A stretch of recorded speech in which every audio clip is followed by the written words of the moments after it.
है मसीह का प्यारा वचन, ये है वचन, प्यारा वचन, यीशु मसीह का प्यारा। परमेश्वर के धन्य नाम की महिमा हो।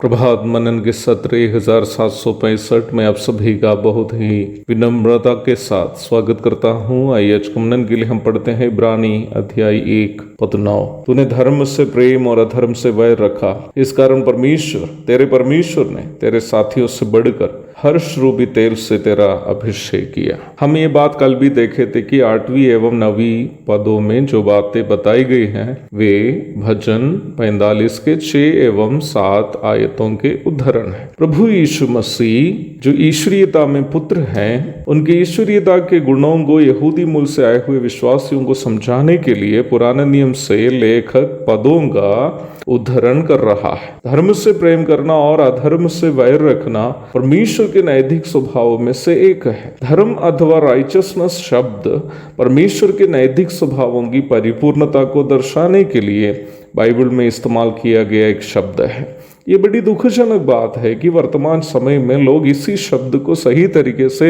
नहीं समझने के कारण धर्म के नाम में आपस में लड़ रहे हैं। परमेश्वर को धर्म से प्रीति रखने वाले के रूप में प्रस्तुत करने का अर्थ यह है कि वह अपने नैतिक स्वभावों के साथ कभी समझौता नहीं करता है। तीमुथियुस की दूसरी पत्री अध्याय 3 पद 13। अदृश्य परमेश्वर के नैतिक स्वभावों की परिपूर्णता उनके पुत्र प्रभु यीशु मसीह ने देह रूप में आकर संसार के सामने दृश्य कर दिया। यूहन्ना अध्याय 1 पद 14, 18, अध्याय 14 पद 9, कुलुसी अध्याय 2 पद 9। कलवरी के क्रूस जहां प्रभु यीशु मसीह प्रायश्चित मृत्यु सही थी, वो जगह है जहां परमेश्वर के प्रेम और इंसाफ दोनों एक ही समय उसकी परिपूर्णता में दृश्य हो गया। मनुष्य जाति से अगाध प्रेम करने वाला परमेश्वर मनुष्य के जघन्य पापों के बावजूद भी उस पर नरक के मृत्यु दंड देना नहीं चाहा। पापी मनुष्य को पाप का परम दंड से बचाने के लिए पवित्र परमेश्वर अपना ही पुत्र को प्रायश्चित के रूप में बलि करने के लिए जगत में भेजा और उन्हें कलवरी के क्रूस पर बलि कर दिया। कलवरी के क्रूस वो जगह है जहां परमेश्वर का प्रेम उसकी परिपूर्णता में संसार के सामने प्रकट कर दिया गया।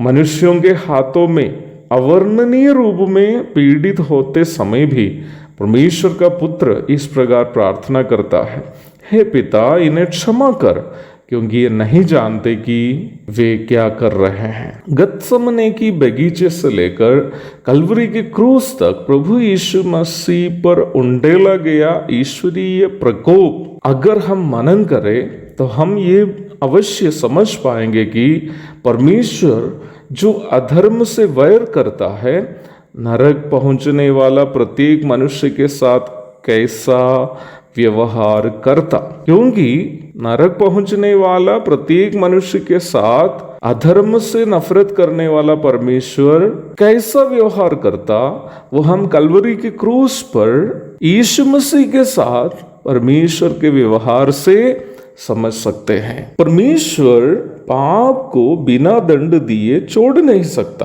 परंतु मनुष्य जाति के पाप के संबंध में जब बात करते हैं तो परमेश्वर ने मनुष्य के पाप का सारा दंड अपना पुत्र पर डाल दिया ताकि हम मनुष्य पाप का अनंतकालीन दंड से बच जाए।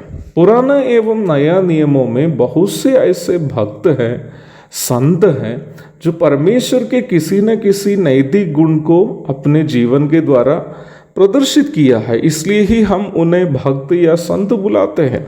परंतु यीशु मसीह उन सभी संतों से, उन सभी भक्तों से श्रेष्ठ है, क्योंकि यीशु मसीह ने परमेश्वर के सभी नैतिक स्वभावों को उसकी परिपूर्णता में संसार के सामने प्रस्तुत किया। इसलिए परमेश्वर ने अपना पुत्र को अन्य सभी संतों से, अन्य सभी भक्तों से अधिक श्रेष्ठ पदवी देकर उनका अभिषेक किया है। फिलिपी अध्याय 2 पद 9 भी इस संदर्भ में अवश्य पढ़िएगा। परमेश्वर का पुत्र प्रभु यीशु मसीह इस दुनिया के किसी भी महापुरुष से महान है। पुराना नियम के किसी भी संत या भक्त से वो महान है, क्योंकि महापुरुष या संत महात्माओं में परमेश्वर के कोई एक या दो नैतिक स्वभावों को हम देखते हैं और हम उनका सम्मान करते हैं। लेकिन परमेश्वर का पुत्र प्रभु यीशु मसीह जो जगत में मनुष्य के रूप में अवतरित हुए, उनमें परमेश्वर के सभी गुण, सभी नैतिक गुण उसकी परिपूर्णता में हम देख सकते हैं। इसलिए वो इस संसार के किसी भी संतों से, किसी भी महापुरुष से अधिक महान है। उनका धन्य नाम की महिमा युगानुयुग होती रहे। आमीन। मारानाथा।